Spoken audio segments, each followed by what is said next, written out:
लाल का पियर का सुटवा किन दिए जीजा जी। लाल का पियर का सुटवा किन दिए जीजा जी। हमरो के पटना घुमा दिए जीजा जी। हमरो के पटना घुमा दिए जीजा जी।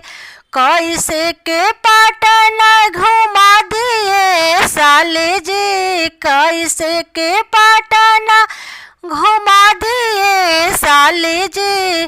पिछवा लागल तो हार दीदिया साली जी।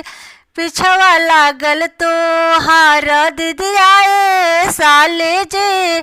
दीदिया के चॉकलेट से पुसला दिए जीजा जी। दीदिया के चॉकलेट से पुसला दिए जीजा जी।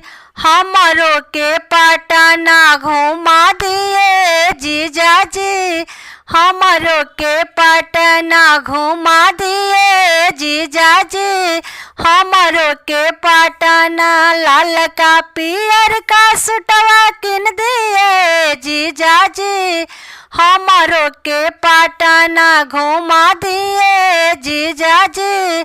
हमरो के पटना घुमा दिए जीजा जी।